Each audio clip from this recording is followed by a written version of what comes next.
Dizem que nas noites frias de São José do Cerrito, quando a neblina desce das colinas e cobre os pinheiros como um lençol de luto, ainda se pode ouvir um grito fraco vindo lá do vale da fazenda Santa Aurora. Um som que parece humano, mas se perde tão rápido no vento que a gente não sabe se é verdade ou se é o medo inventando voz. Aquela noite, a 12 de junho de 2014, começou como qualquer outra chuva miúda batendo no telhado, trovões distantes, e o cheiro de terra molhada subindo da estrada de barro. Mas no meio da escuridão, algo aconteceu. Um lampejo de luz, um grito cortando o ar, e depois, o silêncio. Um silêncio tão pesado que nem as cabras ousaram balir. No dia seguinte, o sol até tentou sair, mas o céu continuava do mesmo tom cinza de ferro velho. Os moradores comentavam baixinho na venda de Dona Marli. Uns diziam que era só um animal ferido, outros juravam que tinham visto vultos perto da cerca da fazenda. E, como sempre acontece em cidade pequena, o boato foi crescendo até se tornar lenda. A fazenda Santa Aurora ficava a quase 15 quilômetros do centro de Cerrito. Um pedaço de terra enorme, cercado de arame farpado e silêncio. De lá, só se ouvia o barulho do triturador de ração e o bater das portas de madeira quando o vento virava do sul. O dono, seu Arnaldo Figueira, vivia sozinho. Homem de fé, vegetariano, de fala mansa e olhar que nunca deixava ver o que pensava. Para uns, era santo. Para outros, apenas um estranho. Mas ele sempre ajuda o povo, dizia a Dona Marli, servindo café passado na hora. Doou dinheiro para a escola, fez promessa para Nossa Senhora do Carmo. Quem somos nós para duvidar? Ninguém ousava discordar, até porque Arnaldo era respeitado e temido na mesma medida. Só que havia algo naqueles olhos frios, algo que fazia as pessoas desviar o olhar quando ele passava. Naquela mesma semana, o mototaxista Miguelzinho, um menino de 12 anos, contou à mãe que tinha ouvido um canto bonito vindo do lago atrás da fazenda. Disse que era como uma mulher chamando o nome de alguém. A mãe riu, mandou ele dormir. Mas o menino jurava que ouviu. E no Cerrito, juras de criança às vezes valem mais do que palavras de adulto. Enquanto isso, numa casa simples em Itabuna, Bahia, uma mulher de cabelos grisalhos contava os dias desde a última ligação da filha. Chamava-se Helena Ramos. Fazia quase 3 meses que Camila, sua menina de 31 anos, não dava notícia. No começo, Helena acreditava que fosse só problema de sinal. Depois, que fosse trabalho demais. Mas o coração de mãe tem o dom de pressentir o que os olhos não veem. E o dela andava apertado, como se cada batida pedisse resposta. Camila tinha saído de casa no fim de fevereiro, dizendo: "Mãe, é só por uns meses. O homem lá é bom, paga bem, eu volto com dinheiro para abrir meu quiosque." Helena segurou as mãos da filha, sentindo que algo não estava certo, mas calou. A vida não dava escolha. Camila precisava trabalhar, ela, cuidar dos netos. E assim foi. A filha partiu com uma mala de pano e um bilhete anotado: Fazenda Santa Aurora, São José do Cerrito, Santa Catarina. Durante as primeiras semanas, tudo parecia bem. Camila ligava todo domingo, mandava foto das cabras, falava do patrão bondoso e do frio que cortava os ossos. Mandava dinheiro também, pouquinho, mas com alegria. Até que, de repente, as chamadas viraram mensagens. Depois, silêncio. O tipo de silêncio que pesa mais que a ausência. No fim de maio, Helena foi ao caixa eletrônico e viu que o último depósito tinha sido retirado inteiro, lá em Lages. Depois disso, nada mais. Nem mensagem, nem ligação, nem um oi. O telefone só chamava. E cada vez que chamava, o coração dela se partia um pouco mais. Camila nunca deixaria de falar comigo, dizia, olhando o retrato da filha com os netos. Nem se tivesse arrumado outro trabalho. Alguma coisa aconteceu. As vizinhas tentaram consolar, os parentes pediram para ela ter fé. Mas fé, às vezes, não basta. Helena arrumou a mala, pôs dentro umas roupas, a foto da filha e um frasquinho de óleo de andiroba. Deixou os netos com a comadre e embarcou num ônibus noturno para Santa Catarina. Foram quase 24 horas de viagem, com paradas rápidas em estradas escuras e o frio cortando as janelas. A cada curva, ela lembrava do sorriso de Camila e da promessa de voltar assim que juntasse dinheiro. O ônibus chegou a Lages de madrugada, sob uma garoa fina. Dali, Helena pegou carona com um caminhoneiro até o Cerrito. O homem comentou: Santa Aurora? Ah, sim, a fazenda do seu Arnaldo. Um sujeito muito religioso. Vive sozinho, mas é boa gente. Helena apenas assentiu. No fundo, sentia o mesmo arrepio que se sente quando o corpo pressente o perigo antes da mente entender. No fim da estrada de barro, sob um céu sem estrelas, ela viu o portão verde desbotado da fazenda. Em cima, uma placa de ferro enferrujado dizia: Santa Aurora. Nenhum som de cabras, nenhum cachorro. Só o vento arranhando o arame farpado. Helena respirou fundo e gritou: Tem alguém aí? Sou a mãe da Camila. Nada. Gritou de novo, com a voz trêmula, até que um vulto apareceu atrás da neblina. Um homem alto, magro, com camisa marrom e botas de couro. Parou diante do portão, apoiando as mãos na grade. Boa noite, senhora. O que deseja? Procuro minha filha. Camila Ramos. Ela trabalhava aqui. Arnaldo Figueira sorriu, devagar, como quem já esperava aquela pergunta. Ah, sim. A moça baiana. Uma pena. Ela foi embora faz tempo. Disse que ia para São Paulo. Casar-se, parece. Helena sentiu as pernas fraquejarem. O senhor tem certeza? Claro, até ajudei com a passagem. A chuva começou a engrossar, o cheiro de amônia no ar. Arnaldo estendeu o braço. Entre, senhora. Está frio. Posso lhe servir um chá? A senhora parece cansada. Helena hesitou. O instinto dizia para correr. Mas a esperança sussurrava. E se for verdade? E se ela realmente estiver bem? Ela deu um passo à frente. O portão rangiu, e naquele som metálico, a história começou a se abrir como uma ferida antiga voltando a sangrar sob a chuva do Cerrito. O portão da fazenda se fechou atrás de Helena com um estalo seco, como se o ferro quisesse engolir o pouco de coragem que ela ainda tinha. Lá dentro, o chão era de terra batida e o ar cheirava a leite velho e fumaça de lenha. Arnaldo caminhava à frente com passos lentos, o corpo curvado, sem olhar para trás. As cabras se encolhiam nos currais, imóveis, como se também soubessem que aquele lugar guardava segredos. Sente-se, Dona Helena. Ele disse, apontando para uma cadeira de madeira na cozinha. O ambiente era limpo demais, tudo no lugar, mas sem alma. Na mesa, havia uma chaleira fumegando e um prato de biscoitos duros. Arnaldo serviu o chá com a precisão de quem repete um ritual. Camila era uma boa moça. Trabalhava bem. Um dia apareceu um homem dizendo que ia levar, lá para São Paulo. Ela parecia feliz. Foi embora à noite. Helena manteve o olhar fixo no vapor do chá, sem tocar. Lu. As mãos trêmulas apertavam a foto da filha. E o senhor não sabe o nome desse homem? Não, senhora. Disse que era amigo da família. A moça levou tudo, roupas, documentos. Nunca mais ouvi falar. O silêncio que se seguiu era tão espesso que dava para sentir o peso dele nos ombros. Helena agradeceu, levantou-se e foi embora. Arnaldo apenas ficou ali, parado na varanda, observando-a desaparecer na neblina. O sorriso dele era pequeno, quase imperceptível, mas havia algo de frio naquele gesto que fez o coração dela bater mais rápido. Na estrada de volta a chuva engrossou. A lama grudava nas botas e o vento trazia o eco distante de um trovão. Helena caminhava devagar, sentindo o corpo cansado, mas o espírito em alerta. Ela não acreditava naquela história.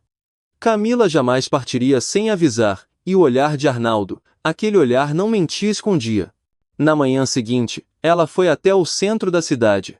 São José do Cerrito era pequena, com casas de madeira coloridas e gente que se cumprimentava pelo nome. No meio da praça, a igreja de Nossa Senhora das Dores soava o sino das 9, e o cheiro de pão fresco vinha da padaria da esquina.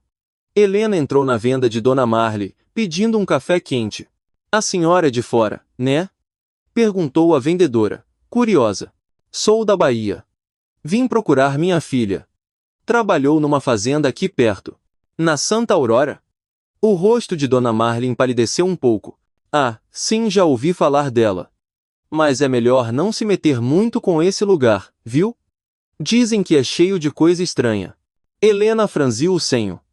Estranha como? Gente que entra lá e não sai mais. Mulheres, principalmente. Um arrepio percorreu a espinha de Helena. Ela olhou pela janela e viu o menino Miguel brincando com um peão, molhado de chuva. Foi ele quem disse que ouviu gritos lá no lago. Sussurrou Dona Marley, abaixando a voz. Mas o povo daqui prefere não falar. Dizem que o seu Arnaldo é homem de Deus. E homem de Deus a gente não acusa assim. Helena terminou o café e agradeceu. No fundo, ela já sabia o que precisava fazer, ir até a delegacia. O prédio da polícia era pequeno, com uma bandeira de Santa Catarina desbotada tremulando na porta. O sargento de plantão, um rapaz magro e sonolento, ouviu sua história com expressão impassível. Senhora, sua filha é maior de idade, certo? Talvez ela tenha ido embora por vontade própria. Minha filha não desapareceria assim. Ela tem 2 filhos pequenos. E mandava dinheiro todo mês. Entendo, mas não temos provas de crime. E o senhor Arnaldo é um cidadão respeitado. Helena sentiu o sangue ferver. Respeitado ou não, minha filha sumiu. A voz dela ecoou pelas paredes. O sargento pigarreou, desconcertado. Prometeu anotar o caso, mas ela sabia que o papel acabaria esquecido em alguma gaveta. Nos dias seguintes, Helena ficou hospedada numa pensão simples perto da igreja. À noite, o barulho do vento fazia as janelas tremerem, e ela mal conseguia dormir. Passava horas olhando a foto de Camila e rezando baixinho. Meu Deus, me mostra um sinal. E o sinal veio. Na tarde do 4º dia, enquanto comprava pão, uma mulher de avental sujo de farinha aproximou-se. A senhora é a mãe da moça baiana, né? Aquela que trabalhava na fazenda. Sou, Sam. Pois então. Acho que vi ela. Ou alguém muito parecida. Na noite de uma chuva forte, estava vindo da venda, e vi uma mulher correndo perto do lago. Parecia assustada. Depois, ouvi um barulho alto, como se alguma coisa tivesse caído na água. Nunca mais a vi. Helena ficou sem voz. O coração disparou. A mulher não sabia o que mais dizer, mas deixou escapar. Dizem que naquele lago mora o silêncio de quem nunca voltou. Aquela frase ficou ecoando na cabeça dela. No dia seguinte, Helena voltou à delegacia. Desta vez, exigiu falar com o comandante. O major Davi Albuquerque a recebeu em uma sala apertada, cheia de pastas e cheiro de café velho. Ele ouviu tudo em silêncio, os olhos atentos, sem interromper. Quando ela terminou, ele perguntou: a senhora mencionou o nome Arnaldo Figueira? Sim, senhor, é o dono da fazenda. Davi cruzou os braços, pensativo. Já ouvi esse nome. Sempre em histórias meio confusas. Mulheres que vieram de fora, trabalharam por um tempo e sumiram. Mas nunca houve denúncia formal. Pois agora há. Respondeu Helena, firme. O major respirou fundo e assentiu. Tudo bem. Vamos abrir um inquérito. Mas preciso ser honesto, sem provas, não posso invadir a propriedade. Vamos ter que agir com cautela. Quando ela saiu da sala, o vento frio entrou pela janela, balançando os papéis sobre a mesa do major. Ele olhou para a foto da mulher desaparecida que Helena havia deixado e sentiu um calafrio. O olhar da moça, mesmo numa foto gasta, parecia pedir ajuda. Naquela noite, a chuva voltou. Helena, sozinha em seu quarto, ouviu o vento zunindo e pensou ter escutado o mesmo grito que Miguel dizia ouvir. Lá fora, em algum lugar entre o mato e o lago, o silêncio de Santa Aurora começava a se mover outra vez. Naquela noite, depois que Helena saiu da delegacia, o major Davi Albuquerque ficou por longos minutos em silêncio, observando a foto sobre sua mesa. A imagem mostrava uma mulher de sorriso tímido, segurando 2 crianças pequenas no colo. Os olhos dela pareciam vivos, como se pudessem atravessar o papel. Ele conhecia aquele tipo de olhar, o olhar de quem tinha esperança. E esperança, pensava Davi, é o primeiro sentimento que o crime tenta apagar. Com um suspiro, pegou o telefone e ligou para o gabinete em Lages. Capitão, é o Major Davi. Preciso de acesso aos registros de desaparecimento dos últimos 5 anos, principalmente de mulheres que trabalharam em propriedades rurais aqui da região. Do outro lado da linha, silêncio. Depois, uma voz cansada respondeu. De novo esse assunto, Davi? Sabe como é. Gente que vai embora. Muda de vida. Dessa vez é diferente, interrompeu o major. Tem uma mãe que não aceita o silêncio como resposta. Na manhã seguinte, os relatórios começaram a chegar. Davi espalhou as folhas sobre a mesa, nomes, datas, lugares. A princípio pareciam casos isolados, uma mulher de Minas, outra do Paraná, uma terceira de Mato Grosso. Mas havia um padrão. Todas trabalhavam ou haviam trabalhado na fazenda Santa Aurora, sob o comando do mesmo homem, Arnaldo Figueira. O major levantou-se devagar, foi até a janela e olhou para a rua principal, onde as pessoas passavam alheias, cuidando da vida, rindo, carregando compras. A paz aparente de cidade pequena escondia um peso que ninguém queria carregar. À tarde, chamou a sargento Júlia, sua assistente. Quero que levante tudo sobre esse sujeito. Antecedentes, finanças, registros fiscais, tudo. Mas, major, o senhor Arnaldo é conhecido. Foi homenageado na festa do padroeiro. Justamente por isso. Respondeu Davi. Os piores monstros sabem se esconder atrás das rejas. Em 2 dias, os relatórios estavam prontos. Nenhum antecedente criminal, mas um detalhe chamava atenção: o volume de doações de Arnaldo a entidades religiosas e pequenos projetos comunitários era alto demais para o rendimento declarado. E, ainda mais estranho, nenhuma funcionária registrada oficialmente na fazenda. Tudo feito de boca. Sem papel, sem rastro. Davi apoiou as mãos na mesa. É assim que ele apaga as pegadas. Na noite de sexta-feira, o major reuniu 3 pessoas de confiança em uma sala reservada da delegacia: a sargento Júlia, o analista de dados Emerson e uma mulher de uniforme azul marinho, cabelos presos e olhar decidido, capitã Elisa Duarte. Senhores, o que eu vou propor não é simples. Pode colocar vidas em risco. Mas se quisermos descobrir o que acontece na Santa Aurora, precisaremos entrar lá dentro. De outro modo, esse homem continuará intocável. Elisa cruzou os braços, atenta. O senhor quer infiltração? Davi assentiu. Sim. Preciso de alguém que consiga viver sob disfarce, observar, registrar e sobreviver tempo suficiente para mandar notícias. O silêncio da sala pesou. Júlia desviou o olhar, Emerson fingiu ajustar o laptop. Elisa foi a única que manteve os olhos fixos no major. Eu aceito. Davi ergueu uma sobrancelha. Pense bem, capitã. O lugar é isolado. Sem sinal, sem vizinhos, sem saída rápida. Pensei. Respondeu ela. E se as mulheres desapareceram, alguém precisa entrar no mesmo caminho para saber onde ele leva. O major respirou fundo. Dentro dele, havia orgulho e medo em partes iguais. Está bem. A partir de agora, você deixa de ser capitã Elisa Duarte. Seu nome será Lúcia Nunes. Viúva, 31 anos, natural de Diamantina, Minas Gerais. Veio para Santa Catarina procurando trabalho depois de perder a casa. O plano ganhou forma nas semanas seguintes. Documentos falsos foram criados, uma história de vida inteira construída com perfeição. Fotos de família, diário, comprovantes médicos, até uma carteira de vacinação antiga. Cada detalhe era estudado para não levantar suspeitas. Na véspera da operação, Davi chamou Elisa para uma conversa particular. A delegacia estava quase vazia, o relógio marcava 9 da noite. Lúcia, quer dizer, Elisa. Ele corrigiu, com um meio sorriso cansado. Você não precisa fazer isso. Preciso sim, major. Se eu não for, quem vai? O senhor sabe que Arnaldo só contrata mulheres sozinhas. Nenhum homem entraria lá sem levantar alarme. Ele passou a mão pelo queixo, olhando o mapa da região colado na parede. Prometa que vai manter o transmissor ativo. Qualquer sinal, qualquer coisa estranha, me avisa. Prometo. Quando ela saiu da sala, Davi ficou olhando o corredor escuro.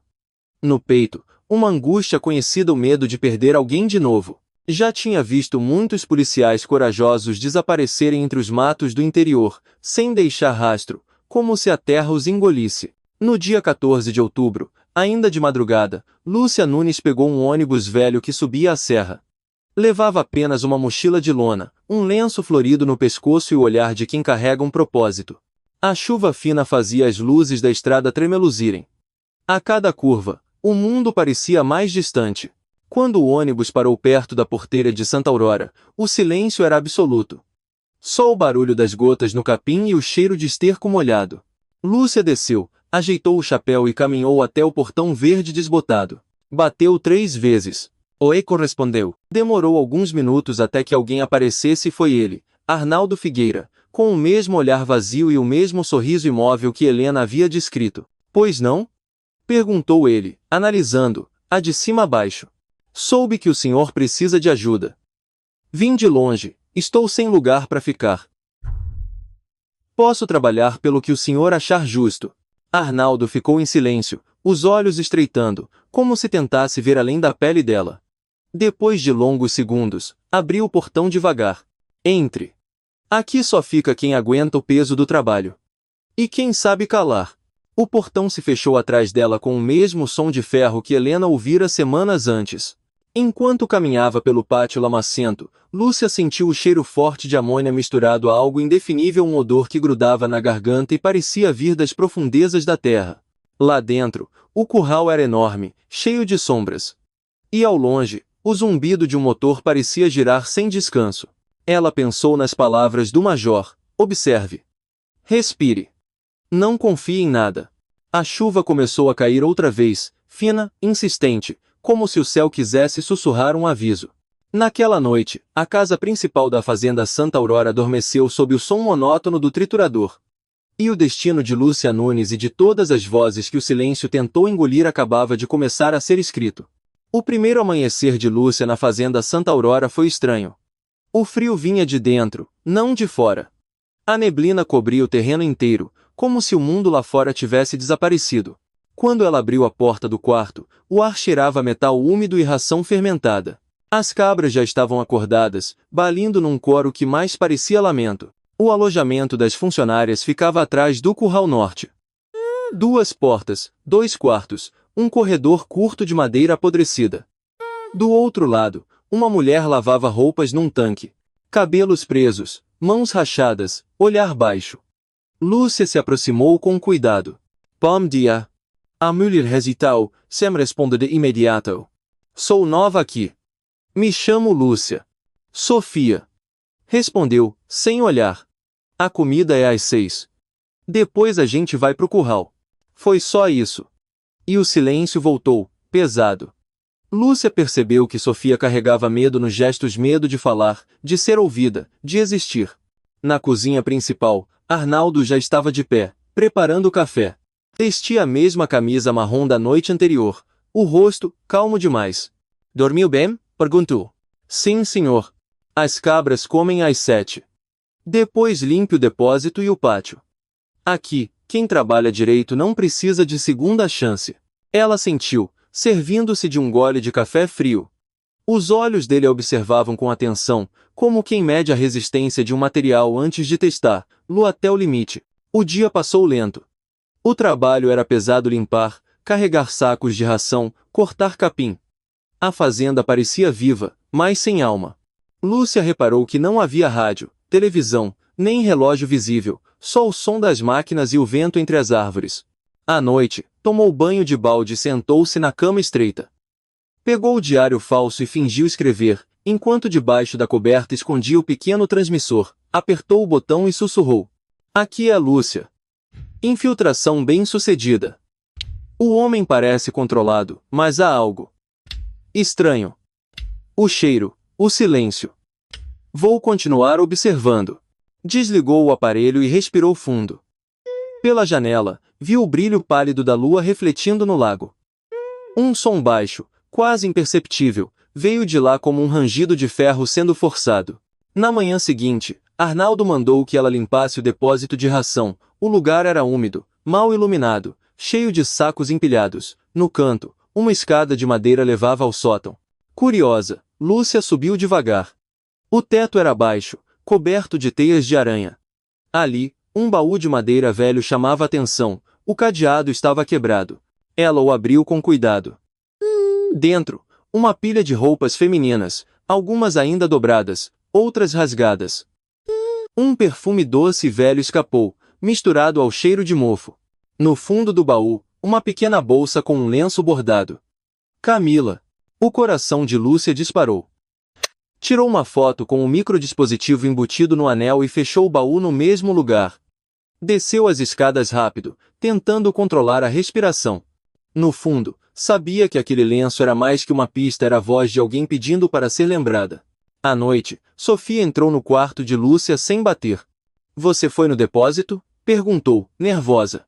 Fui sim, o patrão mandou. Não devia. Tem coisa lá que ele não quer que ninguém veja.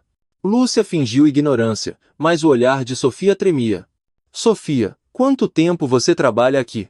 Vai fazer ano. E antes, havia outras mulheres. Sofia ficou em silêncio. O som do vento soprou pela janela, e por um instante pareceu que a fazenda inteira prendia a respiração. Tinha sim. Uma baiana. Chamava-se Camila. Era boa moça. Um dia, brigou com ele. Naquela noite, ouvi barulho forte, e depois, nunca mais. A voz dela baixou até virar um sussurro. Aqui a gente aprende que o pior não é morrer. É sumir. Depois disso, Sofia saiu, fechando a porta devagar. Lúcia ficou parada, o coração apertado. Sabia que não podia agir sem provas sólidas. Mas o medo crescia como um animal no escuro. 3 dias depois, à madrugada, acordou com um ruído diferente. Não era o vento, nem o balido das cabras. Era o som de metal triturando algo, um motor pesado girando, rangendo, cortando. Vinha do galpão de processamento, atrás do curral. Ela olhou pela janela. A luz amarela do galpão estava acesa. E sob a luz, a silhueta de um homem empurrando um carrinho coberto por uma lona preta. Arnaldo. O barulho do triturador continuou por longos minutos. Depois, silêncio. Um silêncio que feria os ouvidos. No dia seguinte, Lúcia mal conseguiu disfarçar o nervosismo. Enquanto carregava baldes de ração, sentia os olhos dele a seguirem, atentos. Dormiu bem? Perguntou ele, de repente. Sim, senhor. Pois parece cansada. Sonhos ruins, talvez? Ela sorriu sem graça. Só o barulho da chuva. Ah, sim, a chuva às vezes traz vozes. Aqui, o vento fala mais do que a gente. A frase ecoou na cabeça dele. Ao entardecer, Sofia não apareceu para o jantar. Arnaldo disse apenas. Foi embora. Disse que a mãe estava doente. Mas o quarto dela estava intacto, as roupas ainda na mala, a cama feita. Naquela noite, Lúcia não dormiu. Pegou a lanterna pequena escondida no sapato e saiu do quarto em silêncio. Passou pelo curral, pelo depósito e parou diante do galpão. A porta estava trancada, mas havia uma pequena fresta. Pelo buraco, viu manchas escuras no chão e um carrinho metálico encostado. O ar que saía dali era quente e fétido, como carne queimada. Ela recuou, engolindo o enjoo. Apertou o botão do transmissor e sussurrou.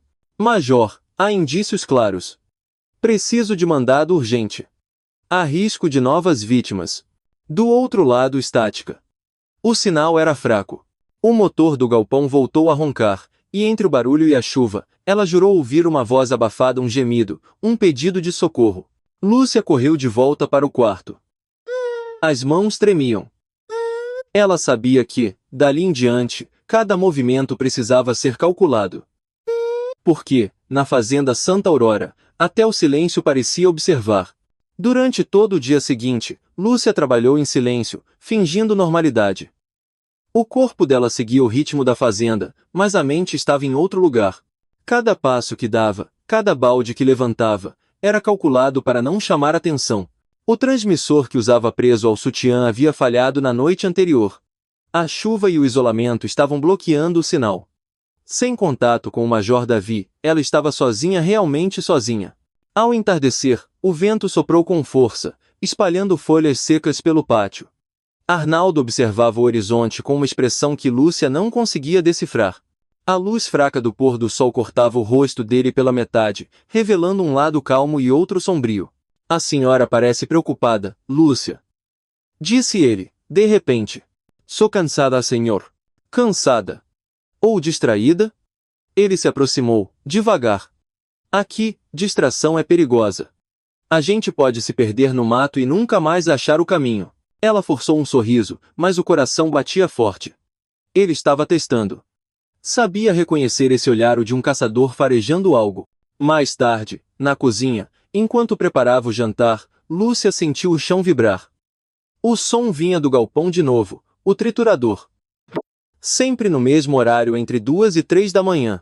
Era como se o mal tivesse hora marcada. Ela precisava agir antes que fosse tarde. Quando Arnaldo saiu para o curral, Lúcia aproveitou para entrar discretamente no escritório dele, uma sala pequena nos fundos da casa principal. Havia livros de teologia, anotações sobre rações e um caderno velho de capa marrom. Dentro, uma lista escrita à mão, nomes de mulheres, datas de entrada e pequenas anotações ao lado: boa cozinheira, trabalha bem, inquieta, foi embora. Mas o que gelou o sangue dela foi o último nome. Sofia, partiu no dia 20. Era mentira. Sofia não partira. Lúcia tirou fotos rápidas com o microdispositivo no anel. Ao fechar o caderno, ouviu o rangido da porta.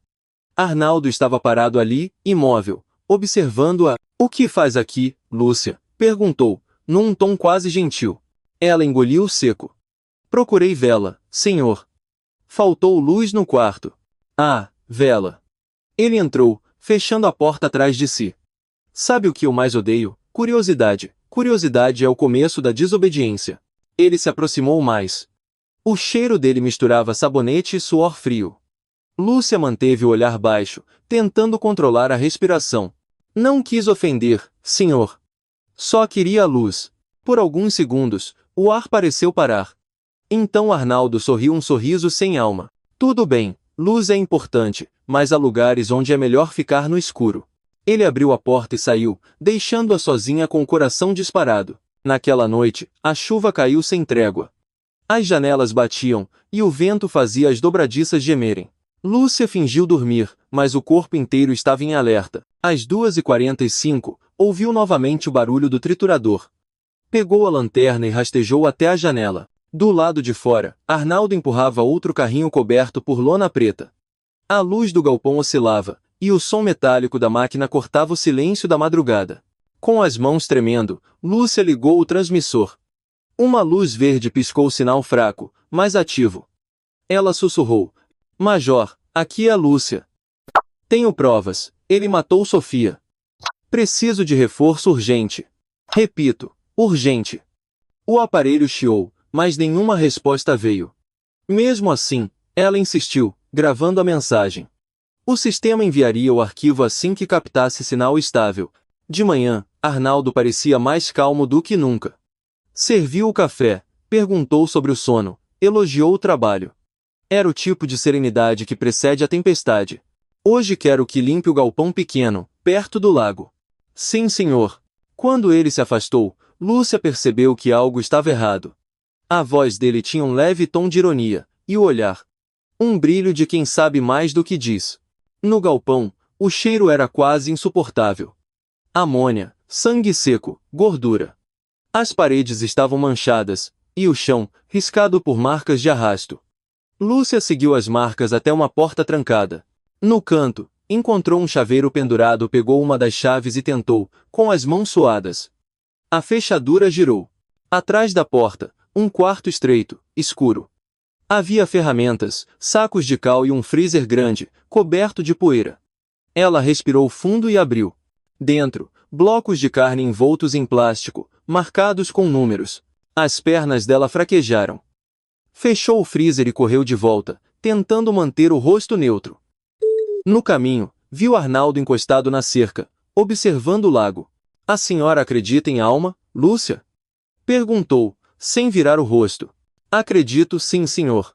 Pois eu não. Alma é invenção de quem tem medo da morte. O que há depois? É silêncio. Ela fingiu não entender e voltou para o alojamento. Assim que trancou a porta, enviou as imagens do freezer. A barra do transmissor piscou. Envio concluído. Ela suspirou, um fio de alívio atravessando o peito. Mas o descanso durou pouco. Do lado de fora, passos lentos se aproximavam do corredor. A sombra de Arnaldo apareceu na fresta da porta. Ele parou. Esperou. E depois, como você me disse? Sabe, Lúcia. Às vezes o silêncio também escuta. A maçaneta girou lentamente. Lúcia recuou um passo, o coração martelando. Estava prestes a alcançar a faca pequena escondida debaixo do travesseiro quando uma batida forte soou 3 pancadas na porta principal da fazenda.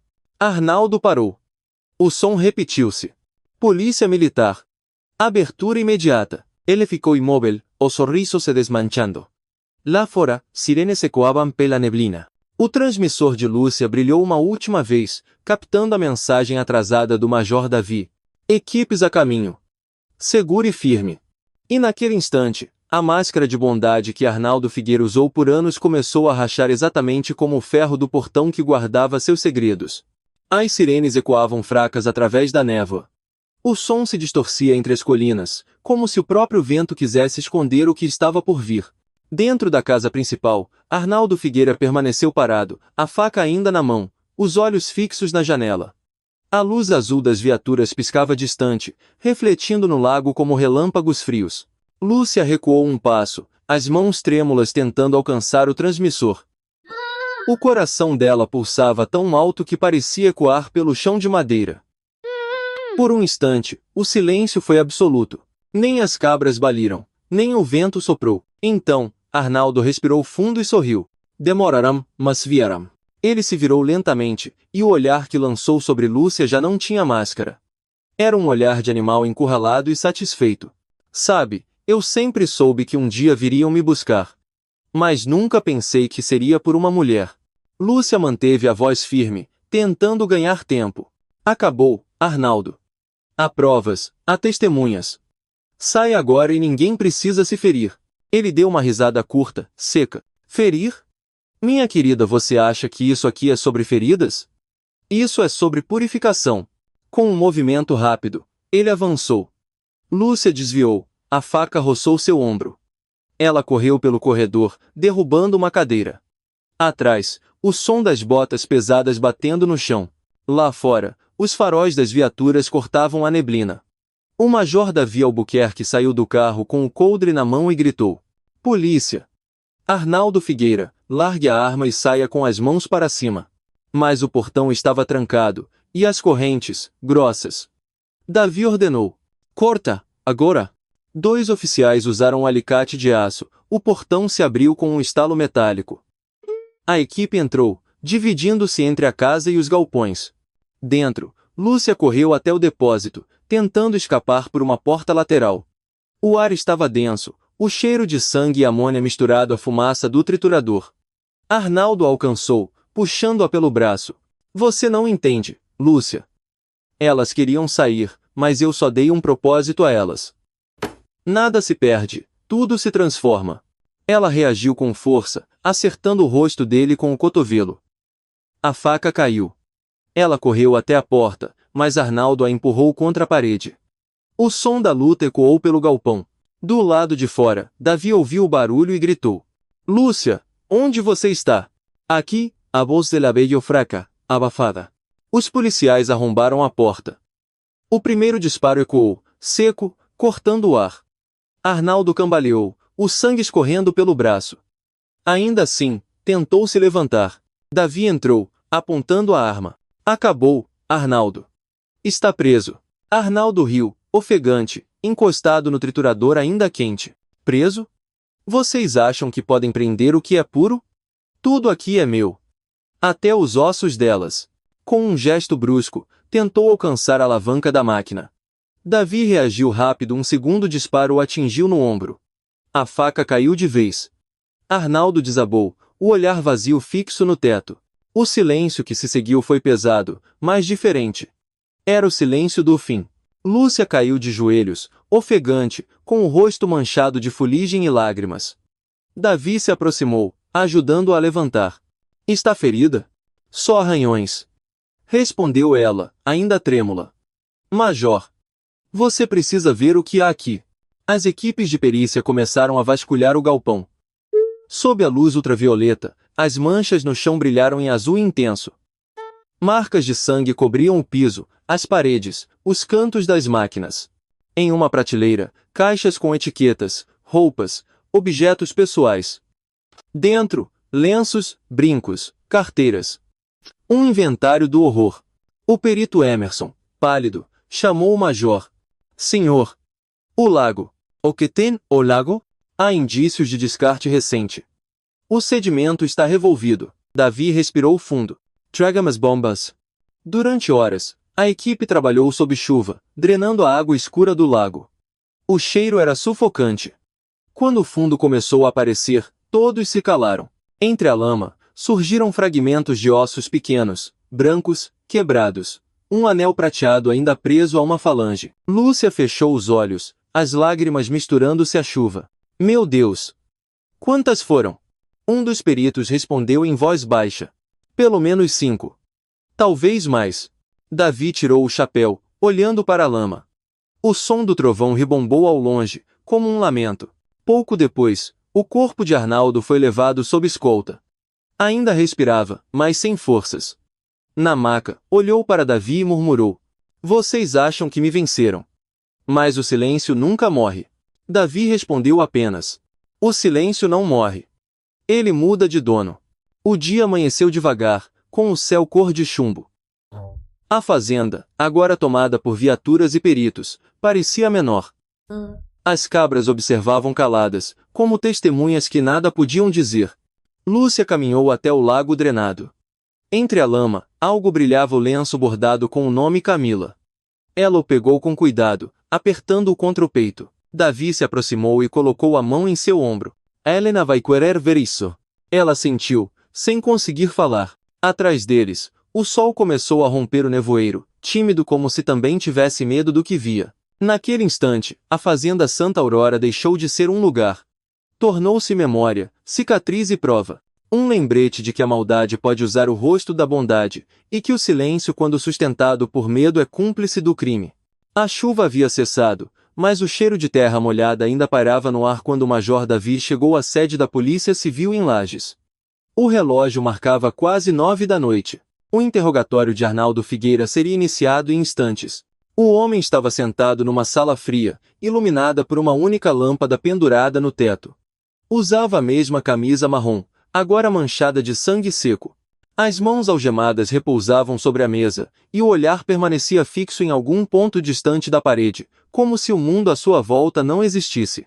Do outro lado do vidro espelhado, Lúcia observava em silêncio. O ombro ainda doía, mas o que pesava mesmo era o que ela tinha visto no lago.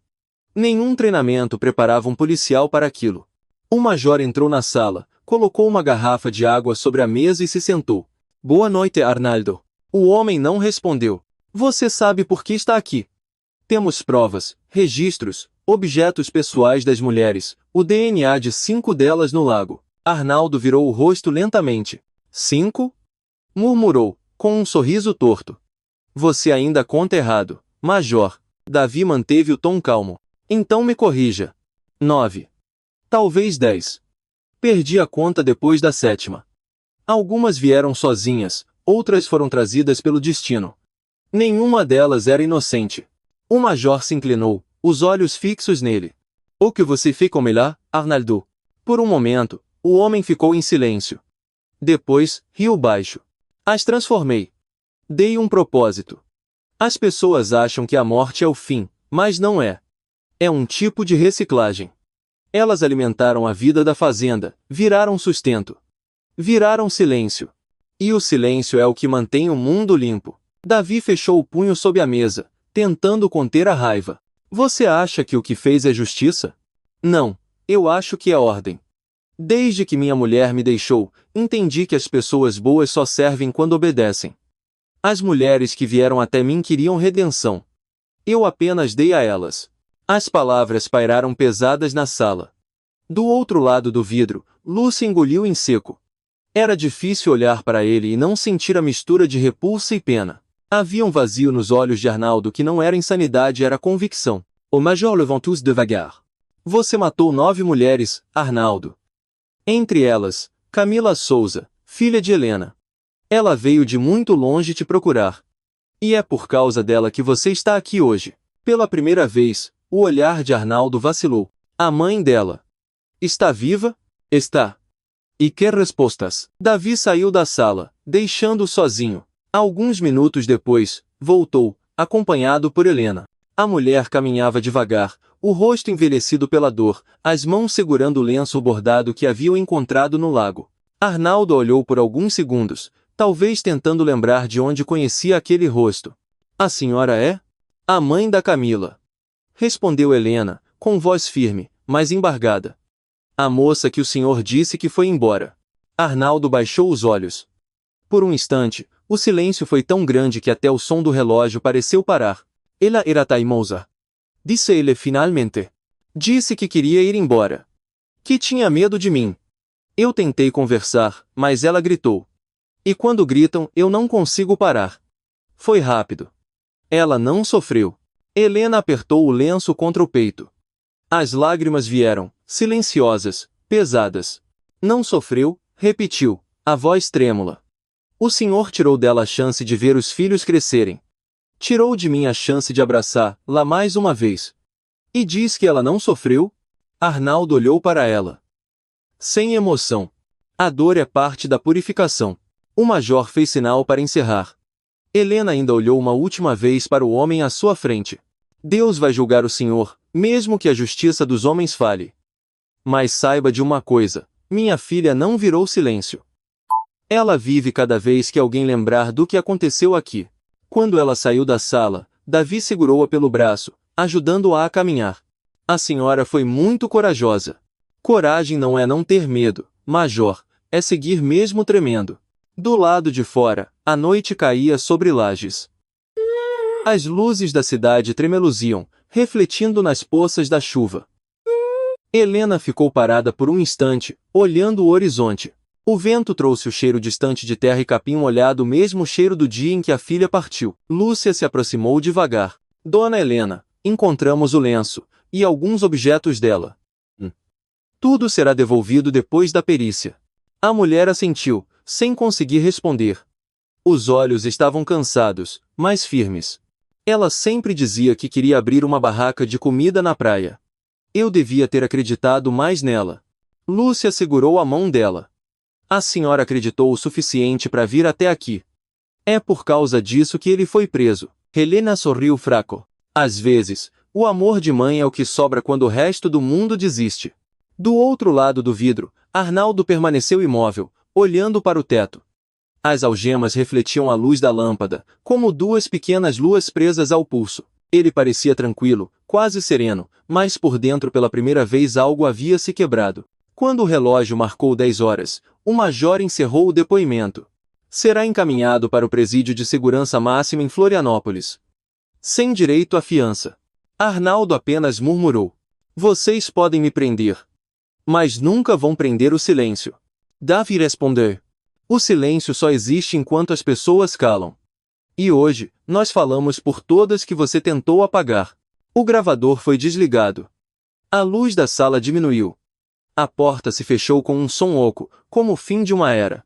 Naquele momento, o caso de Santa Aurora deixava de ser apenas uma investigação. Tornava-se um símbolo, um lembrete de que a justiça às vezes nasce do amor mais simples e da dor mais profunda. O sol nascia fraco por trás das montanhas quando o caminhão blindado deixou a sede da Polícia Civil. Dentro, algemado e silencioso, seguia Arnaldo Figueira, escoltado por 2 viaturas até o Fórum de Lages, onde seu julgamento seria realizado. O caso já havia se espalhado pelos jornais e rádios de Santa Catarina. O monstro da fazenda Santa Aurora, diziam as manchetes, com letras grandes e fotos de um homem de olhar vazio e sorriso sereno. Na cidade, o povo se dividia entre o medo e a curiosidade. Algumas pessoas diziam que ele era louco, outras, que era o próprio diabo. Mas ninguém conseguia ignorar a sensação de que algo terrível havia acontecido debaixo do nariz de todos, enquanto a vida seguia com cafés, missas e feiras. No salão do fórum, as cadeiras estavam lotadas. Mulheres simples, de lenço na cabeça, vieram de cidades vizinhas para assistir. Algumas seguravam fotos amareladas, outras apenas o olhar distante. Entre elas, sentada na terceira fila, estava Helena Souza, com o lenço de Camila no colo. Ao lado dela, Lúcia Duarte, sem o disfarce, agora fardada, trazia no rosto a serenidade de quem viu o inferno e sobreviveu. Quando Arnaldo entrou, o burburinho cessou. Ele usava roupas simples, o cabelo penteado para trás. Caminhou com calma até o banco dos réus, sem algemas, mas cercado por guardas. Parecia mais um padre do que um assassino. O juiz abriu a sessão. Estamos aqui para julgar o réu Arnaldo Figueira, acusado de homicídio qualificado e ocultação de cadáver de 9 mulheres. A promotora, uma mulher de voz firme chamada Dra. Renata Moraes, levantou-se. Excelência, este caso é um retrato do abandono. Mulheres trabalhadoras, viúvas, sem voz, atraídas por promessas falsas e silenciadas por um homem que se escondia atrás da religião. O réu não só tirou vidas, mas tentou apagar a existência delas, triturando corpos, destruindo provas e se alimentando do medo. Enquanto ela falava, Helena manteve o olhar fixo em Arnaldo. Ele, por sua vez, olhava para frente, sem expressão. Nenhum arrependimento, nenhuma emoção. Apenas o vazio. A defesa tentou argumentar insanidade, dizendo que Arnaldo sofria de delírios religiosos e perda de consciência moral. Mas o promotor apresentou gravações, fotos, e o caderno de anotações onde o acusado registrava cada detalhe e datas, nomes, comentários frios sobre as vítimas. Era impossível chamá-lo de louco. Ele sabia exatamente o que fazia. Quando chegou a vez das testemunhas, Lúcia subiu ao púlpito. Sua voz estava firme, mas os olhos marejavam. Entrei na fazenda Santa Aurora fingindo ser outra pessoa. Durante 15 dias, vi o que nenhuma mulher deveria ver. Ouvi gritos na madrugada, senti o cheiro da morte e encontrei objetos que pertenciam às vítimas. Ele sabia o que fazia. Planejava, executava e rezava depois. A promotora perguntou: Capitã, por que continuou lá mesmo correndo risco de vida? Porque alguém precisava ficar. Cada dia que eu passava viva ali era uma chance de trazer justiça para quem não podia mais falar. A plateia silenciou. Aquelas palavras atravessaram o salão como um vento frio. Depois dela, foi a vez de Helena. Com passos lentos, subiu ao púlpito. O lenço bordado estava nas mãos. Minha filha era boa. Trabalhava duro, sonhava em dar uma vida melhor para os filhos. Ela acreditou que o mundo ainda tinha gente boa. E encontrou o Sr. Arnaldo. Ela respirou fundo, a voz embargando. Hoje, não quero vingança. Quero que ninguém mais desapareça sem que alguém perceba. Porque o que dói mais não é perder. É ser esquecida. Muitos choraram.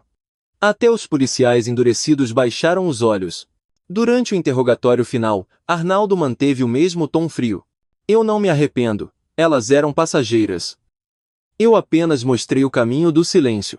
A promotora levantou-se, a voz firme como aço. Não, senhor Figueira. O senhor não mostrou caminho nenhum. O senhor cavou covas. E graças a uma mãe que não aceitou calar, o silêncio agora tem nome, rosto e justiça. O juiz pediu silêncio e iniciou a leitura da sentença. A voz dele ecoou pelo salão, pesada e definitiva. Pela soma dos crimes de homicídio qualificado, ocultação de cadáver e reincidência continuada, o réu Arnaldo Figueira é condenado à prisão perpétua, sem direito à redução de pena. Por um instante, ninguém respirou. Depois, o som das palmas começou tímido, vindo das últimas fileiras, e logo tomou o salão inteiro. Não era alegria, era alívio. Arnaldo permaneceu sentado, os olhos baixos. Quando levaram, ele apenas murmurou: Vocês acham que venceram, mas o mundo ainda está cheio de silêncio. Helena o observou sair. Não sentiu ódio, apenas uma tristeza funda, como quem entende que o mal também nasce da solidão. Do lado de fora do fórum, o céu começava a abrir. Lúcia e Helena caminharam juntas pela calçada molhada. E agora? Perguntou Lúcia. Agora, volto para Bahia. Meus netos estão esperando. Mas antes quero visitar aquele lago. Para me despedir. No dia seguinte, as duas voltaram à fazenda, agora cercada por fitas da perícia. O lago estava quase seco, coberto de lama. Helena ajoelhou-se, acendeu um pequeno incenso e murmurou uma prece. Filha, você voltou para casa. Lúcia observava em silêncio. A mulher parecia frágil e imensa ao mesmo tempo, como se carregasse em si a dor de todas as mães do mundo. Antes de ir embora, Helena pegou um punhado de terra e guardou num saquinho de pano, para plantar junto do coqueiro do quintal. Assim, ela vai florescer de novo. Lúcia sorriu, emocionada. Ela floresceu, Dona Helena. E fez o Brasil inteiro acordar. O vento soprou leve sobre o campo. As cabras baliram ao longe, e o som, pela primeira vez, não parecia lamento, parecia despedida. Passaram-se 3 meses desde o julgamento. O verão começava a colorir as colinas de São José do Cerrito, e o vento já não trazia o mesmo cheiro pesado da fazenda. O portão enferrujado da antiga Santa Aurora fora retirado, e no lugar onde antes se ouvia apenas o zumbido do triturador, agora cresciam flores silvestres pequenas, mas teimosas, como a vida que insiste em renascer. A fazenda fora oficialmente desapropriada pelo governo estadual. O terreno seria transformado em um centro de acolhimento e capacitação para mulheres em situação de vulnerabilidade, uma iniciativa proposta pela própria capitã Lúcia Duarte e apoiada pela promotora Dra. Renata Moraes. O nome escolhido: Casa das Vozes Livres. No dia da inauguração, a cidade inteira compareceu. As janelas da igreja estavam abertas, o sino tocava devagar, e uma leve brisa soprava pelos campos. Dezenas de mulheres vieram de lugares distantes, algumas em silêncio, outras com lágrimas discretas. Nenhuma delas havia conhecido Camila, Fernanda, Isabela ou as outras, mas todas as sentiam próximas como irmãs. Helena chegou acompanhada dos netos. Vestia um vestido simples e o lenço bordado da filha no pescoço. Caminhava com passos lentos, mas firmes. Lúcia a recebeu com um abraço longo, daqueles que não precisam de palavras. A senhora veio mesmo, disse Lúcia, sorrindo. Prometi a mim mesma que voltaria quando o lugar tivesse cheiro de vida, não de medo. As duas caminharam até o antigo lago. Agora, ele fora drenado, limpo e transformado num pequeno jardim com bancos de madeira e um letreiro de ferro. Jardim das Almas Encontradas. Helena se ajoelhou, tocou a terra úmida e fechou os olhos. Camila, minha filha. Teu silêncio virou voz. Os netos colocaram pequenas flores coloridas no canteiro.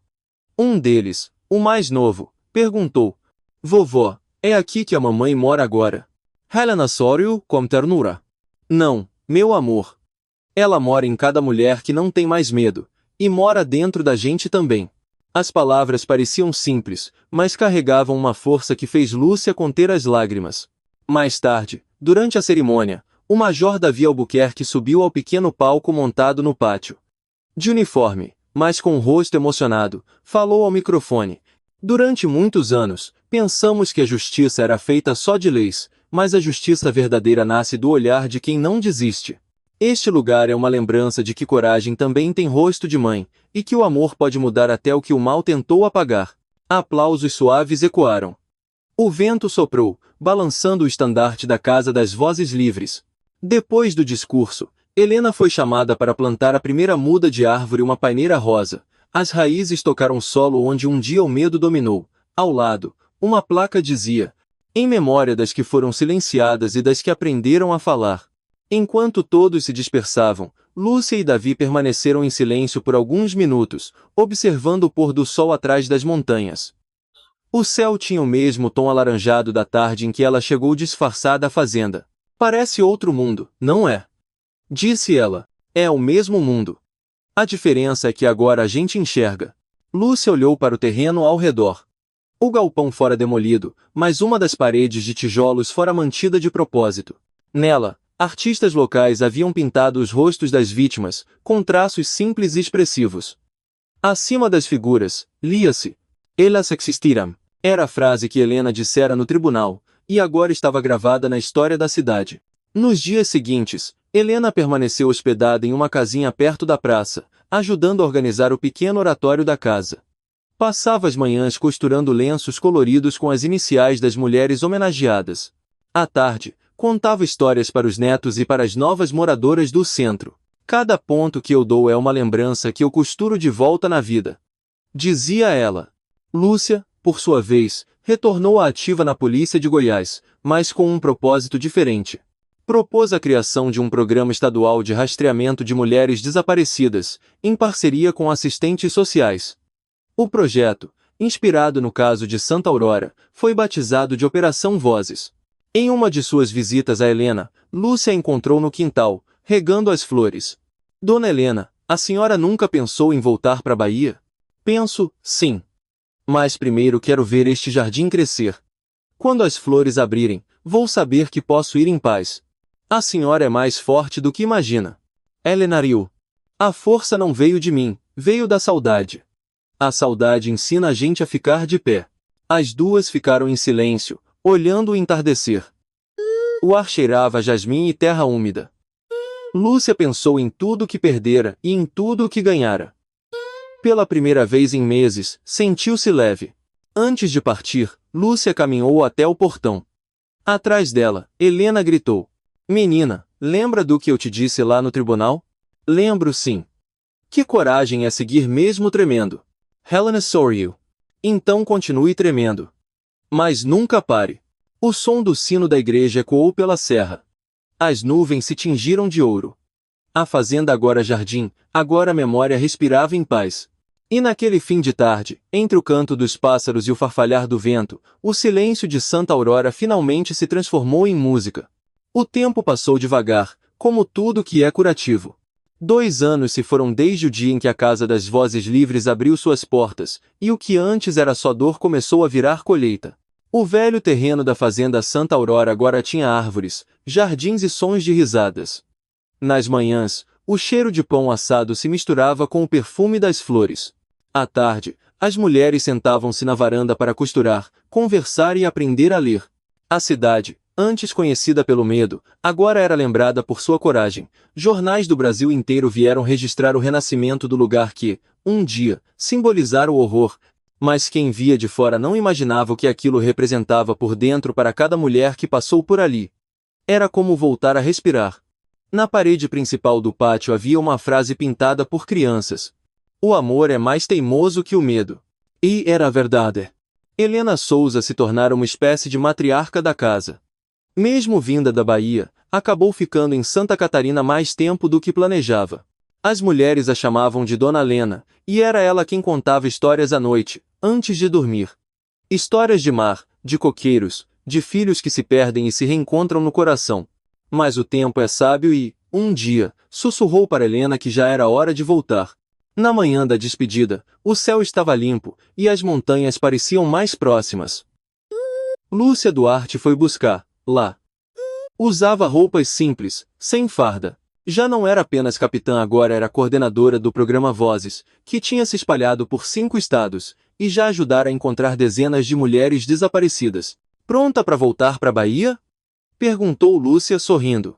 Helena fechou a mala, onde guardava o lenço de Camila, algumas fotos e um punhado de terra da Santa Aurora.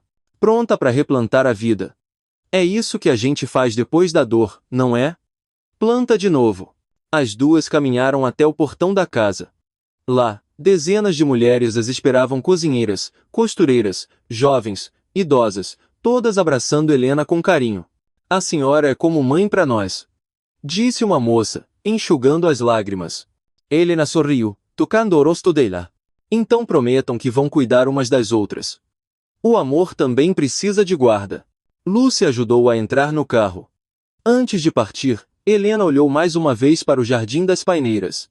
As flores cor-de-rosa balançavam com o vento, e o lago agora restaurado refletia o céu azul. Olha, menina! Parece que até o céu aprendeu a sorrir de novo. A viagem de volta foi longa, atravessando estradas e serras. Lúcia deixou-a na rodoviária de Itacaré, de onde ela seguiria para casa. Vai dar conta de ficar longe? Perguntou Helena. Vou tentar. Mas sei que sempre terei um motivo para voltar. E eu sempre vou estar aqui, mesmo que seja só no vento. Elas se abraçaram forte, o tipo de abraço que não se mede em tempo, mas em alma. Depois, Helena embarcou. Pela janela, viu Lúcia acenando até desaparecer na curva da estrada. Quando o ônibus chegou a Itacaré, o cheiro de mar invadiu tudo. O sal, o vento, o som das ondas, era como se o mundo dissesse bem-vinda de volta. A velha casa ainda estava de pé, com as paredes descascadas, o coqueiro e o quintal cheio de mato. Helena entrou devagar, passando os dedos pelas fotos antigas. Os netos, agora maiores, vieram correndo. Vovô! Ela os abraçou, o coração batendo leve. A mamãe tá aqui, viu? Em cada pedacinho de amor que a gente planta. Nos dias seguintes, Helena recomeçou a rotina simples, varria o quintal, fazia café, cuidava das plantas. No canto da sala, um pequeno altar com um lenço bordado e uma vela acesa. Ao lado, um papel escrito à mão. O silêncio acabou. Camila vive. À noite, sentava-se na varanda para ouvir o som do mar. O vento passava entre as folhas do coqueiro, e às vezes, ela jurava escutar o riso da filha misturado às ondas, não de tristeza, mas de paz. Enquanto isso, no sul, Lúcia seguia sua missão. A cada nova cidade que visitava, deixava um mural pintado com o rosto de uma mulher desaparecida e a frase: procure. Pergunte. Não se cale. Certa tarde, em um vilarejo do interior de Goiás, uma senhora se aproximou dela com um olhar ansioso. A senhora é a moça da televisão? Aquela que ajuda a achar as desaparecidas? Sou Sam. Então. Minha vizinha foi trabalhar numa fazenda e nunca mais voltou. Lúcia pegou um caderno, anotou o nome e segurou a mão da mulher. Nós vamos achar. Ninguém mais some sem ser procurado. E assim, de história em história, o eco do caso Santa Aurora se transformava em movimento, uma corrente de cuidado, de voz, de esperança. Num fim de tarde, Lúcia recebeu uma carta vinda da Bahia. A letra era tremida, mas inconfundível. Minha filha de coração. As flores aqui abriram. O coqueiro floresceu depois de tantos anos, acredita? Cada vez que o vento balança as folhas, eu penso que é Camila me dizendo que tá bem. Continue seu trabalho, menina. Continue tremendo, mas andando. Com amor. Helena. Lúcia leu e sorriu, os olhos marejando. Dobrou a carta com cuidado e guardou no bolso da farda. O sol se punha atrás das serras, tingindo o céu de laranja. Ela olhou para o horizonte e murmurou. A senhora tinha razão, dona Helena. O amor é mesmo mais teimoso que o medo. E seguiu caminhando estrada adentro, com o vento do entardecer soprando suave, levando consigo o perfume distante do mar da Bahia e o som invisível das vozes que, um dia, se recusaram a calar. 5 anos se passaram desde o julgamento de Arnaldo Figueira. O caso que abalou o interior de Goiás e Santa Catarina agora fazia parte dos livros, das escolas e dos corações de muita gente. Não como uma história de horror, mas como um lembrete de coragem e empatia. A Operação Vozes, criada por Lúcia Duarte, havia se transformado num programa nacional. Delegacias especializadas surgiram em várias regiões rurais do país, e o velho costume de deixar para lá, quando uma mulher desaparecia foi, aos poucos, sendo substituído por algo novo, o impulso de procurar. Em cada cidade onde o programa chegava, Lúcia deixava um mural. Eram pinturas simples, feitas por artistas locais, com os rostos das mulheres desaparecidas e uma frase sempre igual. Enquanto alguém lembrar, elas continuam vivas. Os murais se multiplicaram como flores crescendo em muros cinzentos nas feiras, nas praças, nas escolas. Em alguns, as crianças deixavam bilhetes, desenhavam corações ou escreviam seus próprios nomes, como se dissessem: se eu sumir, me procurem também. Em uma entrevista na TV pública, Lúcia foi perguntado o que a motivava a continuar. Ela respirou fundo e respondeu com simplicidade: porque eu vi o que acontece quando a gente se cala, e porque conheci uma mulher que me ensinou que coragem é seguir tremendo. Do outro lado da tela, milhares de pessoas se emocionaram sem saber que aquela frase tinha nascido numa varanda simples da Bahia, entre o barulho do mar e o cheiro de café. Enquanto isso, Helena Souza vivia em Itacaré, agora com os netos adolescentes. A casa pequena fora reformada com a ajuda da prefeitura local. No quintal, o coqueiro que ela tanto amava estava mais alto e florido do que nunca. E no centro da varanda havia um pequeno altar com o lenço de Camila e uma vela acesa todos os dias ao pôr do sol. Helena se tornara uma figura querida na comunidade. Recebia mulheres de outras regiões que vinham contar suas histórias, pedir conselhos, ou simplesmente chorar. E ela sempre dizia: pode chorar. Mas depois levanta. A gente é mais forte que o destino. Numa tarde de fevereiro, o carteiro chegou trazendo um envelope com o brasão da Polícia Federal. Helena estranhou. Abriu devagar. Dentro, havia uma carta e uma passagem de avião para Brasília. A carta era curta, escrita à mão. Dona Helena, está chegando o primeiro encontro nacional da Operação Vozes. Queremos homenagear a senhora. Com carinho. Lúcia Duarte. Helena sorriu. Já fazia anos que não via a menina de coragem, como chamava Lúcia. Arrumou a velha mala, colocou o lenço bordado e partiu. O auditório de Brasília estava cheio. Mulheres de todo o Brasil, indígenas, sertanejas, urbanas lotavam as cadeiras. Em um canto, painéis exibiam fotos das vítimas da Fazenda Santa Aurora e outras que haviam sido encontradas graças ao programa. No palco, uma grande faixa dizia: ninguém desaparece quando alguém procura. Quando Helena entrou, o público se levantou. Era uma mulher de 70 anos, passos lentos, cabelos brancos, mas olhar firme. Subiu ao palco de braços dados com Lúcia, que agora usava um terno azul escuro e o distintivo pendurado no peito. A plateia aplaudia de pé. Lúcia pegou o microfone, A voz embargada. Há alguns anos, eu me disfarcei para entrar em uma fazenda e descobrir a verdade. Mas foi ela, uma mãe vinda do interior da Bahia, quem me ensinou o que é coragem. Sem Helena Souza, nada disso existiria. As luzes diminuíram, e no telão surgiu uma foto antiga de Camila, sorrindo com os filhos. Em seguida, imagens da Casa das Vozes Livres, das mulheres que recomeçaram suas vidas, dos murais nas cidades. Helena pegou o microfone. As mãos tremiam um pouco. Eu não sou nada além de uma mãe, mas aprendi que o amor é uma força que atravessa montanhas, muros e até a morte. A minha filha não vive mais nesse mundo, mas ela ainda está aqui em cada mulher que não se cala, em cada criança que cresce sabendo que tem valor, e é isso que me faz acreditar, a vida sempre vence. Aplausos longos tomaram o auditório. Algumas pessoas choravam, outras se abraçavam. Lúcia segurou a mão de Helena e sussurrou. Ela tá aqui, Dona Helena. Pode sentir? Posso. E ela tá orgulhosa da gente.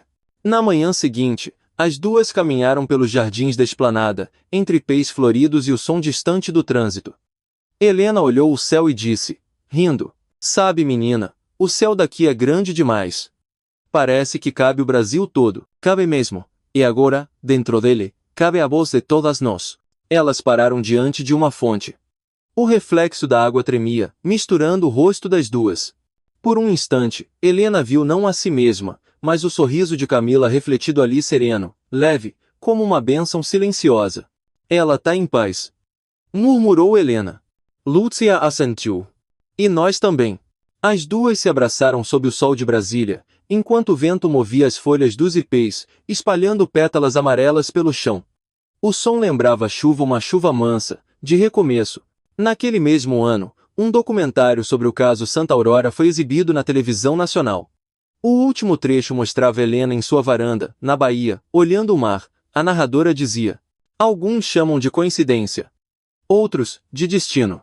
Mas há algo maior do que o medo, o amor. E quando o amor fala, até o silêncio escuta. Helena sorriu, o olhar perdido no horizonte. O vento balançava o lenço bordado no pescoço, e ela murmurou: vai, minha filha. Agora o mundo te escuta. E o mar respondeu com um som profundo, como se dissesse sim. O tempo, como o vento do litoral, levou embora os anos sem pressa. Helena Souza já passara dos 80, e seus passos estavam mais lentos, mas o olhar permanecia vivo, cheio de brilho. A casa de Itacaré, agora reformada pelos netos, era simples e alegre. O quintal florescia com jasmins, e o velho coqueiro crescia mais bonito a cada estação. Todas as manhãs, ela acendia uma vela diante do altar com o lenço bordado da filha. Depois, sentava-se na varanda para ouvir o mar e escrever pequenas frases em um caderno velho. Chamava aquilo de meus recados para Deus. Hoje o mar estava calmo. Senti o cheiro do café e pensei em Camila. Acho que o amor não envelhece. Com o tempo, suas palavras foram se espalhando. Uma jornalista local publicou um artigo intitulado As Cartas de uma Mãe que Venceu o Silêncio, e logo Helena passou a receber visitantes de vários lugares. Mulheres vinham ouvi-la, pedir bênçãos, contar suas próprias histórias. Algumas diziam que estavam ali porque tinham perdido alguém, outras, apenas porque precisavam de paz. Helena nunca recusava ninguém. Servia café, contava sobre Camila e sobre a fazenda que virou jardim. O mal tentou enterrar a vida, mas Deus plantou flores por cima. Dizia com um sorriso. Enquanto isso, no outro extremo do país, Lúcia Duarte continuava a expandir a Operação Vozes. Agora ela trabalhava em parceria com organizações internacionais. O programa havia chegado ao Paraguai e à Bolívia, onde centenas de mulheres migrantes viviam situações parecidas às de Camila. Em 2034, a ONU reconheceu oficialmente o projeto como modelo humanitário de proteção a mulheres em situação de risco. Na cerimônia em Genebra, Lúcia subiu ao palco com lágrimas nos olhos e disse apenas: tudo começou com uma mãe. E com uma carta escrita à mão. O público aplaudiu de pé, e ela, olhando o horizonte pela janela do avião no caminho de volta, pensou em Helena e no som do mar que ainda parecia ecoar em sua memória. Na Bahia, os netos de Helena cresceram e começaram a administrar uma pequena pousada junto à casa da avó. O lugar ganhou um nome simples e simbólico: Pousada das Vozes Livres. No portão, uma placa de madeira dizia: aqui, toda história é ouvida.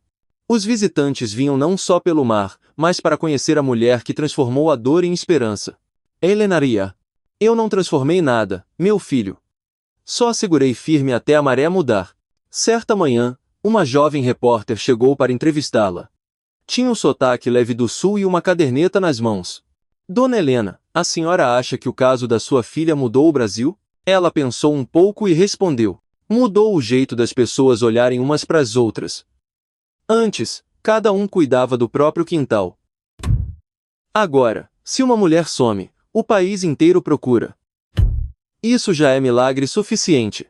A repórter sorriu, emocionada. Ao sair, deixou sobre a mesa uma pequena caixa. Dentro, uma gravação em pendrive e uma carta de Lúcia. Minha mãe de coração. Estou vindo aí. Preciso te ver. O mundo ficou maior, mas o meu coração ainda cabe na sua varanda. Lúcia. Helena chorou baixinho. Preparou café, colocou flores no altar e esperou. 2 dias depois, uma caminhonete parou diante da casa. Quando Lúcia desceu, as duas se olharam por um instante, tempo suficiente para que todos os anos de distância se dissolvessem. Você demorou, menina? Disse Helena, sorrindo. Demorei porque o mundo precisava me emprestar um pouquinho. Elas se abraçaram forte. Lúcia ficou alguns dias hospedada ali. Passavam as tardes conversando na varanda, lembrando de tudo o que viveram. À noite, olhavam o mar em silêncio, o mesmo mar que, anos antes, parecia infinito demais para caber tanta saudade. Sabe, Lúcia, disse Helena certa vez, eu achava que ia morrer de tristeza. Mas descobri que a tristeza não mata. Ela ensina a ver. Ver o quê? O amor que ficou. Lúcia segurou a mão dela. A senhora me ensinou mais do que qualquer farda. Helena riu. E você me ensinou que até quem tem medo pode ser valente. Nos dias seguintes, Lúcia ajudou a pintar o muro da pousada com um mural, o rosto de Camila cercado por flores e borboletas. Abaixo, uma frase em letras azuis. Enquanto alguém amar, a voz continua. Quando o mural ficou pronto, as duas ficaram em silêncio, observando. O vento soprava, trazendo o cheiro de maresia e jasmim. Naquela noite, Helena dormiu tranquila. O coração batia leve, como se o peso de todas as lembranças tivesse se transformado em luz. Ao amanhecer, Lúcia entrou no quarto e a encontrou adormecida, um sorriso suave no rosto. Nas mãos, o lenço bordado e o caderno aberto na última página. A maré está a calma. Ouço o riso dela no vento. Posso descansar agora. Lúcia chorou baixinho, mas era um choro de gratidão. Pegou o lenço, beijou-o e sussurrou. Obrigada, Dona Helena. A senhora ensinou o mundo a ouvir. Meses depois, em uma cerimônia discreta, o governo brasileiro inaugurou o Centro Nacional Helena Souza de Proteção às Mulheres Desaparecidas, em Brasília. Na entrada, uma estátua simples mostrava uma mulher com as mãos estendidas para o vento. E gravada na base, em letras de bronze, estava a frase que se tornara símbolo de uma era. Coragem é seguir, mesmo tremendo. Lúcia, agora já mais velha, olhou a escultura e sorriu. O vento soprou leve, e por um instante ela jurou sentir o cheiro do café de Itacaré. O silêncio que um dia fora medo agora era memória e, sobretudo, música. Um murmúrio de esperança que atravessava gerações, lembrando que a vida é feita de vozes, e que o amor, quando é verdadeiro, nunca morre. 20 anos se passaram desde aquele dia em Itacaré. O coqueiro do quintal de Helena Souza agora lançava sombras longas sobre a areia, e a Casa Branca havia se transformado em museu e centro de memória.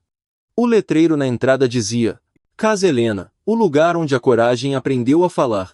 Lúcia, já aposentada da polícia, visitava o local todos os anos. Caminhava pelo jardim com passos lentos, observando os murais pintados por mulheres de diferentes estados. Ali, cada parede contava uma história. Havia retratos de Camila, de Fernanda, de Isabela, mas também de outras centenas de mulheres que, graças à Operação Vozes, haviam sido encontradas vivas, resgatadas ou lembradas com dignidade. Um grupo de jovens estudantes guiava os visitantes. Entre eles estava Marina, neta mais nova de Helena. De cabelos crespos e sorriso firme, era ela quem agora coordenava o museu e o programa Vozes Jovens, que levava palestras sobre empatia, respeito e justiça social às escolas do país. Quando via a Lúcia chegando, Marina sempre corria para abraçar. Lá. Tia Lúcia. Eu estava esperando a senhora. Hoje é o dia da homenagem. Homenagem? Perguntou Lúcia, sorrindo. Vocês nunca param de inventar coisas bonitas. Elas entraram na antiga varanda, agora preservada como parte principal da casa. A mesa de madeira estava coberta de flores e cartas enviadas de todas as partes do Brasil, mensagens de mulheres que tinham sido salvas, de filhos que reencontraram as mães, de meninas que decidiram seguir carreiras na polícia ou no serviço social por causa da história de Helena e Camila. No canto, o velho caderno de anotações de Helena permanecia aberto dentro de uma redoma de vidro. A última frase ainda podia ser lida com nitidez. O amor é mais teimoso que o medo. Lúcia respirou fundo, sentando-se na cadeira de Vimic fora de Helena. Ela continua aqui, sabia, Marina? Às vezes, parece que ainda ouço o barulho do café sendo coado. Marina sorriu. Acho que é porque ela nunca foi embora. A gente só vira lembrança quando é esquecido, e minha avó nunca será. Naquela tarde, a praça central de Itacaré se encheu de gente. Era o Dia Nacional da Voz Feminina, criado em homenagem à data do nascimento de Helena Souza. Nas escolas, crianças declamavam textos sobre coragem. Nas rádios, tocavam músicas inspiradas na história da fazenda que virou jardim. A cerimônia começou com o hino da Operação Vozes, cantado por um coral formado por mulheres de várias idades. Depois, Marina subiu ao palco para discursar. Minha avó não lutou com armas nem com leis. Ela lutou com fé. E ensinou que a maior revolução começa quando alguém se recusa a esquecer. As pessoas aplaudiram de pé. Lá no fundo da plateia, Lucy enxugou discretamente uma lágrima. Sentia-se orgulhosa e ao mesmo tempo pequena diante do tamanho que aquela história tomara. Quando o sol começou a descer, pintando o céu de dourado, o prefeito anunciou a inauguração de uma nova escultura na praça. Era uma peça simples, duas figuras de mãos dadas, uma mais velha e outra mais jovem, olhando para o horizonte. A placa de bronze Edizia. Por Helena e Lúcia, porque coragem também tem herdeiros. A multidão se emocionou. Lúcia ficou parada, sem conseguir se mover. Marina se aproximou, entregando-lhe um buquê de flores brancas. Tia Lúcia, essa é para a senhora. Minha avó dizia que sem a senhora, a voz dela teria se perdido no vento.